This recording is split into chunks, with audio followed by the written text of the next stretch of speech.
In an earlier recording, I talked about challenges in a private security company.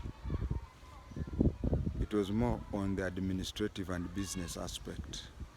But I want now to talk about two incidences which are very similar, but there are also challenges in security industry.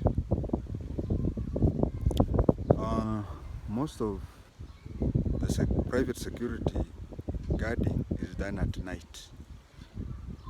You'll find that many security companies have about 75% of their guarding at night and the rest during daytime. A security company would be very lucky if they had 66% guarding night time. I wanted to, and you find that even the security guards themselves, especially men, you see security guards who are women all work during daytime, unless an instance like a girls' school, you find that the outer layer is guarded by male security guards.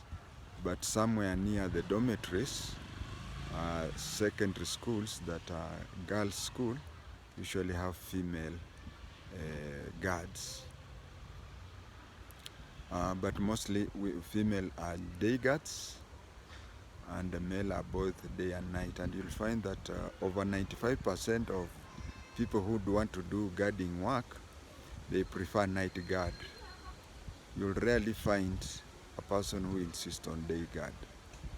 The reason is, there are many, but I can only give two examples.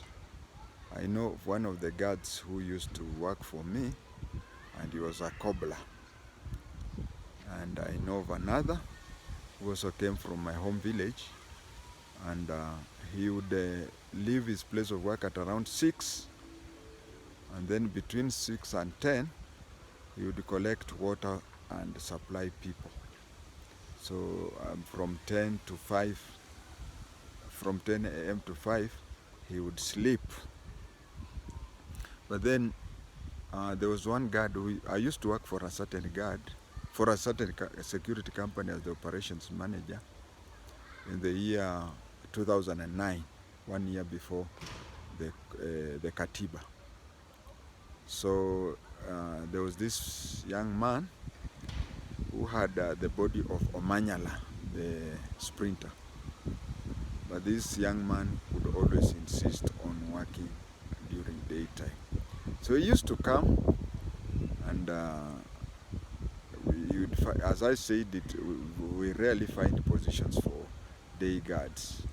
And you may even find that our place may have 1 to 3 guards, 2 night and 1 day guard. And then they tell you that the day guard, they want to be a lady. So here is a man who was insisting that he wants to be a day guard, and he had a good body. Although good body also, the way he looked was also good during daytime, because most of these crooks, when they see somebody well built, they are scared of him. They don't even try. Although day guards also do not necessarily do day duty. Go to a bank, you'll find this small work of filling in papers. They will really fill it for you. You'll also find that in hospitals, they know how to deal with the patients when they come. So we have several of those. We have several ways of day guard doing. Actually, day guard person is more than of a receptionist than a guard. So I asked this fellow why he kept on insisting on night guard, because I really wanted to hire him. He told me that one night between 2:30 and 3, people visited him, and the kind of treatment they gave him, by the time daybreak came, he swore never to work at night. The second incident was near Kenya School of Law in Langata area, Mamba village area, such and such a thing. This gentleman, our client was building a big house, and from there the nearest village is 4 kilometers away.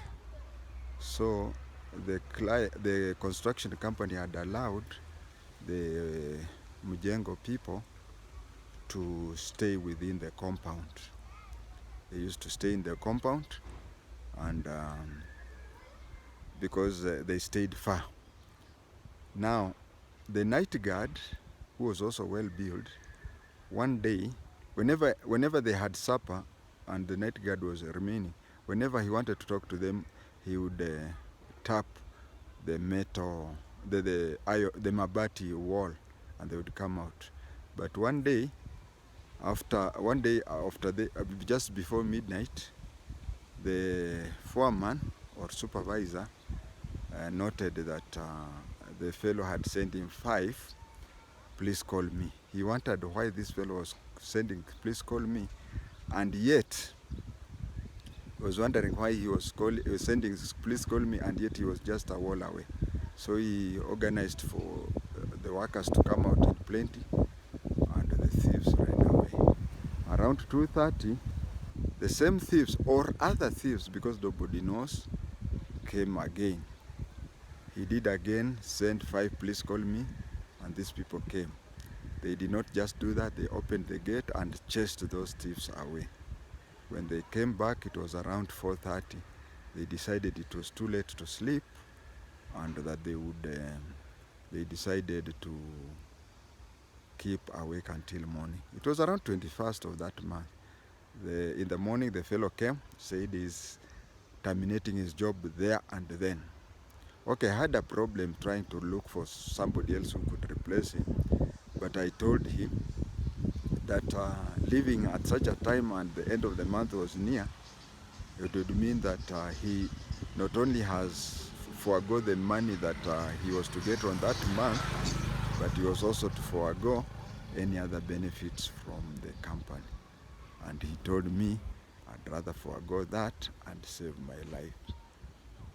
The biggest challenge that security guards get is that when some place is attacked, police and even clients don't trust them.